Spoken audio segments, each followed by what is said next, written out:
And now I have the honor of introducing our esteemed founder and CEO of 21st Ed, Marlon Lindsay.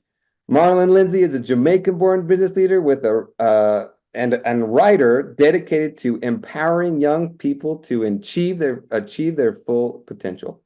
Marlon's passion lies in equipping students and educators with the necessary skills and knowledge in science, technology, engineering, and math to thrive in the 21st century. Aside from his work in education, Marlon is also an accomplished author. He has written the book Reminder to Self: The 8 Life Principles for Living from Your Truest Self. Another book, which is a part of a series of which he is a best-selling author, titled STEM Century: It Takes a Village to Raise a 21st Century Graduate. In the series, Marlon, along with educators and other thought leaders from around the world, collaborate and contribute as authors, emphasizing the collective effort required to prepare students for success in the modern era. Good morning, Marlon. It's great to be here with you. That was a great intro, and I know we had to cut it a bit short because there is a lot more. But I think it's interesting what you do in the 9 to 5. But it would be fun for our listeners to hear a little bit about what you do during your 5 to 9. Would you be willing to tell us a little bit about that? Sure, Danny. Thank you, and I appreciate you reading that intro. Of course, you could have said, "What's up, bro? let's get this webinar on the road," because we've been at this for a long time, Danny Bates. Look, part of my 5 to 9 has been working through some interesting concepts around the work with you. There was a time there where we did push way into our 5 to 9 versus our 9 to 5. So, but on the good days when we're not working at work 5 to 9, I'm helping my wife raise. I think we have 4 kids. I think we have 4 kids. We have 4 kids at home now, 4 of 6. 2 are out. Thank the dear Lord, 2 are out, but not gone. We do that. We have a vibrant life. We love to laugh. We eat a lot of Jamaican food because that's a part of what we do. And we play with family in out here in Utah. So that's the work. By day we're taking care of other kids, and by night we're taking care of our own kids. Yeah, no, I appreciate that and sharing a little bit about yourself. Let's go ahead and jump into our discussion today, a little bit more into the 4 levels of STEM integration. So I'm sure a lot of our listeners have questions, about this, and I've put together a few here that I think are pretty general. Would you mind taking us through a little bit of these, just answering these 4, and then let's go ahead, we'll go deeper into them later on. So, Marlon, what are the 4 levels of STEM integration? So, historically, in fact, the National Science Foundation, they've said that over the last 20 plus years, they've spent billions on STEM. And still, we don't have the requisite number of students participating in STEM to fill the demand of our world being transformed by, and you'll hear me say this a lot, AI, robotics, and automation. And so STEM integration has to be a strategy that school districts and schools engage in to infuse STEM education in a comprehensive way on their traditional education system. Historically, what you've seen is we have STEM programs. We may even have many, many STEM programs, but the STEM programs aren't necessarily connected to core instruction or the teaching and learning framework in our schools and school districts. So, okay, so you're talking a little bit, where they kind of come from, the not being able to move the needle. Districts are doing certain things. Is anyone talking about them kind of the way that you are? So, we've heard descriptors for STEM education, and we've traveled the globe. We have partnerships across the world, and we've heard terms such as integrated STEM, particularly in Singapore. We heard them use that quite a bit. But while while that's necessary, it's not sufficient. So we took a look at the work that we've done with partners, the collaboration that we've done with partnerships across the globe, and we've determined that there are 4 levels of STEM integration. I'll just jump right into them. If you well, maybe I'll wait for your question and not jump into them.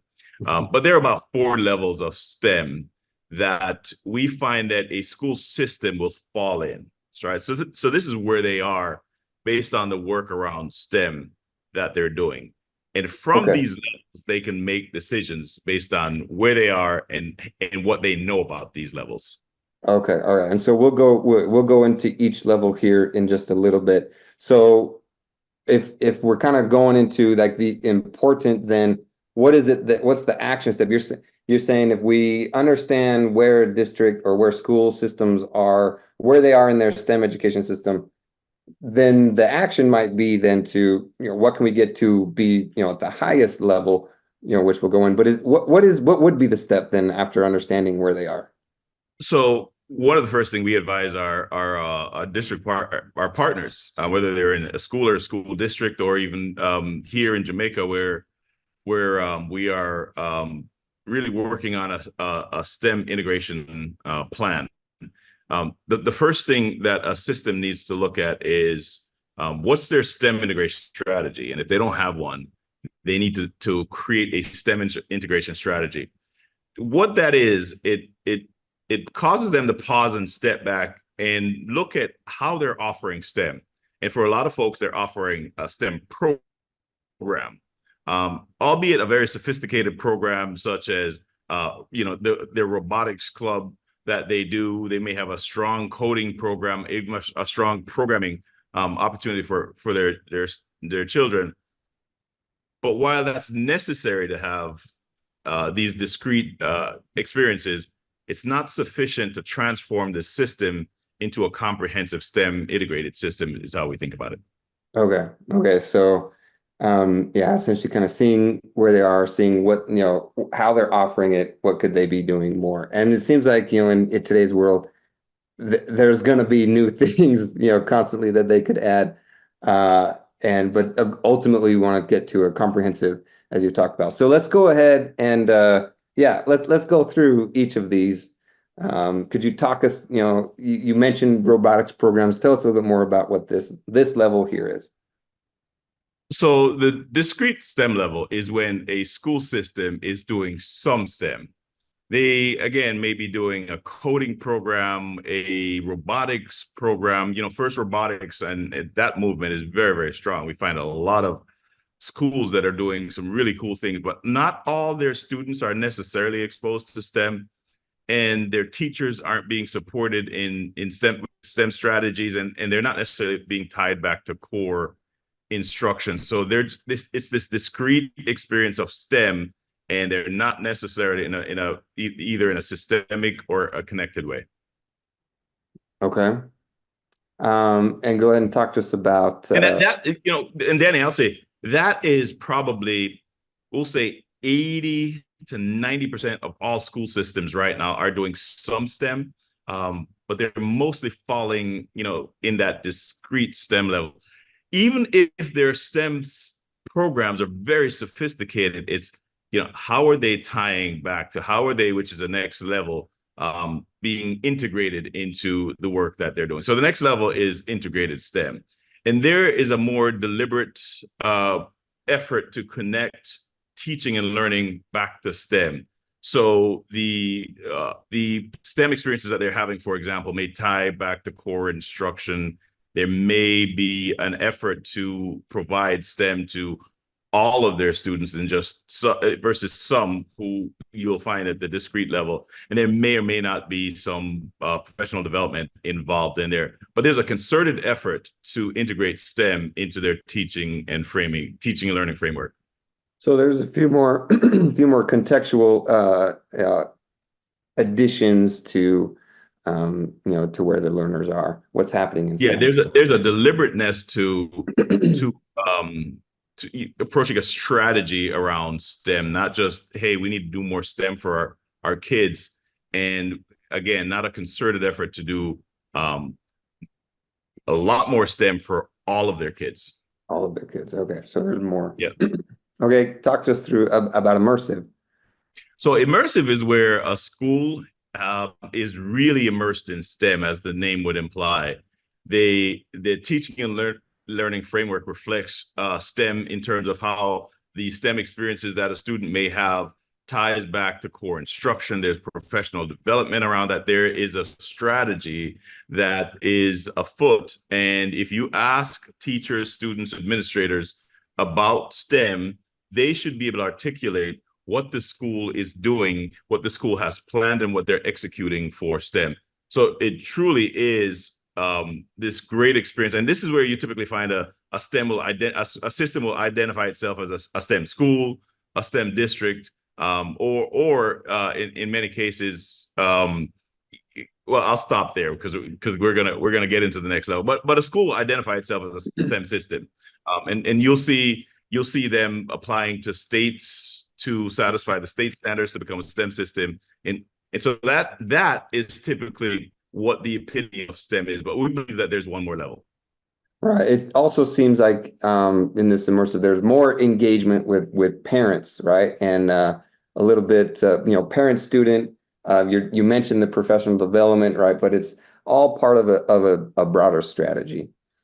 Yeah, so parent engagement would center around STEM. For example, if they have a STEM showcase night that would involve the parents, there may be some STEM activities for parents to participate in, such as like a STEM expo where the students are. So the student parent engagement in STEM, again, the identity of the school system is now based in STEM education, but not just STEM activity, but a STEM identity where there's a comprehensive STEM integration strategy that's been laid out for all the stakeholders within the confines of the school system. So, your parents, your teachers, your students, your administrators, your supporting staff. I mean, down to the folks who keep the schools running. They should identify the school as a STEM system, and then you have an immersive. So signage, activities, the identification of the students and the teachers, and the school itself is locked into the fact that they're a STEM system. Right. I like it's more of a culture, right? Because you got everybody, in the system who understands, they talk about it. It's part of the signage, part of who they are. I like that culture and identity and part of that. So, okay. So there's one more level. There's the next level is where, we've sort of, we decided from the very beginning that, well, we evolved into this understanding just from working. Again, we say through deep application research, iteration of our processes, we've realized that a comprehensive STEM system is the ultimate system by which we're going to move the needle for STEM education for our students across the globe.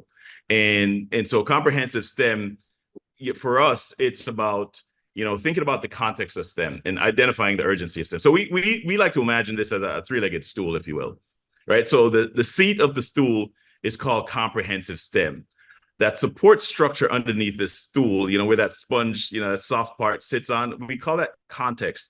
And context is often overlooked, but it's the most crucial part of a comprehensive STEM education system. Have we explained and have we now, all our stakeholders, have they identified with the urgency of STEM? The urgency of STEM is that AI, automation, and robotics is changing the world in a way that we've never seen before. The way we live, work, and play is being shifted forever based on the advancements in technologies. And so we have to shift the way we think about education in general, making sure that we infuse STEM at a foundational level so that, we don't necessarily have to identify as a STEM school. We are that because we've fully immersed ourselves and our community in the work around STEM that we're doing. So the first level is setting the context, describing the urgency so that parents understand why we're doing STEM in the most comprehensive way. So typically, you get me talking on this, I can go forever. But typically, we don't have much time. So we don't have much time, but I'm gonna make this. I think this is really important.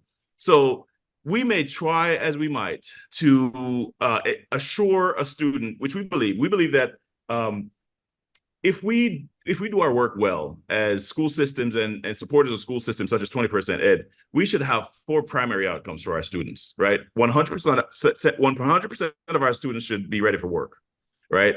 And that's really important. In this day and age, 100% of our students should be ready for work. And if we do that, we can get our students to graduate high school making $50,000 to $100,000 a year without a college degree. That. Then those who are so inclined should be ready for college. Incidentally, in the United States, the college dropout rate is 40%. So 4 out of 10 kids that we're saying, go to college, go to college, go to college, is not ready for college. And that's not necessarily aptitude. A lot of times it's attitude. They don't want to go to college. College is not for them. They want to go straight into work or do something else.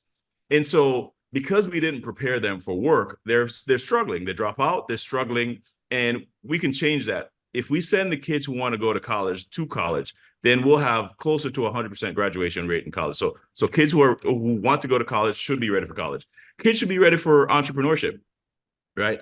I saw the number was alarming. So somewhere between 95 and 98% of our economy is driven by small businesses. You know, it's not the Apples and the Amazons and the big names that, you know, they're necessary, but they're not sufficient. The rest are small to mid-sized businesses, but yet we don't teach entrepreneurship in a formal way in their educational journey. So we have to fix that. And then the last one is service. You know, service is almost an afterthought. Yes, we're recruited by the military, et cetera, but we don't prepare students to serve, whether it's the military or Teach for America or anything like that. So students really have 4 legit choices when they graduate high school. They're ready for work, they're ready to go to college, they're ready for entrepreneurship, and they're ready for service. Now, we can say that, and we can work with our educational systems to execute that. But the parents should know that legitimately, college is not the only option for your students. So don't tell your students necessarily to get ready to go to college when that's not in their disposition. So we need to partner with the parents to understand the students and the opportunities that they have before them so that we can really offer them these 4 legit choices and have them select and support them on that. So that's really important that we get that. And so the community is really important for a comprehensive STEM. So, all right, so that's context. That's a long context. I'll go through the rest real quick. Then the first leg of the stool is access. We got to make sure all students have access to STEM education. In school, after school, and out of school. You know, sometimes, you know, because we've told certain kids that you're not STEM ready or STEM capable, you know, the classroom is just not the best place for them to pick up STEM. And that could be in an after school program at a Boys and Girls Club, YMCA, et cetera. We must make sure STEM is available to them when and where they feel most confident in learning. The second leg of the stool is we have to shift the culture. So we have to provide access to all students. Leg number 1. Leg number 2 is we have to shift the culture of education, so that we upskill our teachers, just like we're upskilling the rest of our society for the impact of AI, robotics, and automation. We also have to upskill our educators so that they teach this student who is different. A STEM student is a different student. They have the answers before the teachers teach the lesson. And we have to recognize that and infuse that into our teaching and learning framework. So we have to work with deep professional development to upskill our educators so that they're ready for teaching a 21st century graduate. And then finally, we must include the community in a way that we haven't included the community before. You know, historically, we've asked for money and we've asked for volunteers, but we need more than that. Yes, those are necessary, but not sufficient. We also need their time and their talent, right? Sometimes they're treasures. So by this, we mean the skills of the 21st century skills are being developed by businesses and these organizations that are outside of school. We now need to collaborate with them, ascertain what skills they're working on, they're in need of, and modify our curriculum so that when our students graduate, they can satisfy industry around them. They can be supported by the community around them. Because at the end of the day, I like to say this is not just about STEM education. It's about a 21st century education. And in the 21st century, education is not just about, you know, going to school and graduating. Education is going to be about economic development, right? Ultimately, what we get down to is economic development. So it's not just about education, it's about skills and talent development. And if it's about skills and talent development, it's about workforce development. And if it's about workforce development, then it's about economic development. And you put all 3 of them together, and we're really trying to move the needle on improving our communities based on the impact of AI, automation, and robotics. And again, Danny, I can talk about this thing all day, but that's the crux of the work that needs to get done in our school system so we can evolve education beyond what it is today. So we can talk about the comprehensive STEM education system. I built this just while you were while you were talking, right? There's the visual. Comprehensive STEM education system includes all of these, and it's imperative that this is how our school systems, our communities, are able to work and to think about STEM. Thank you so much for your time. Thank you for sharing your enthusiasm and expertise with our audience. We really appreciate you being with us and taking the time out of your schedule while you're doing work there in Jamaica. Thank you, audience. And back to you, Danny. There you have it. He's authentic. We're so thankful for everybody for joining today. We appreciate your attendance. And for those who are going to be watching a little bit later, we believe that approaching STEM with a comprehensive approach, as we've discussed today, is really going to help prepare not only our students for upcoming and emerging careers, but also just be contributing meaningfully to your communities. In case you missed it, just a quick wrap up as well, that we've recently launched Pedagogy AI, as you kind of see down here. It's a great tool that helps support teachers and learning. It automates course creation, content creation, and helping develop more personalized learning. We'd love for you to reach out to us about that. And the STEM integration continuum, I want to point that out here, is what we're going to talk about next. It follows the 4 levels of STEM integration as we talked about today, and it's going to be a great conversation to follow up. Again, we're here to help. We're your educational partner in helping solve the solutions that you need to help develop 21st century skills through our comprehensive STEM education system. You can reach out to any one of these contacts from our staff who would be happy to talk to you and help you develop solutions. Feel free to reach out to them. Here is the QR code for anybody who may have additional questions. Feel free to take a picture, scan it, and we will respond promptly. A member of our team will be able to respond to you. Our next session isn't until July 9th, so we're taking a week break here, but we'll see you again on July 9th, where we will talk about that STEM continuum and where your district might land. So thank you again. Appreciate everybody. We will see you July 9th.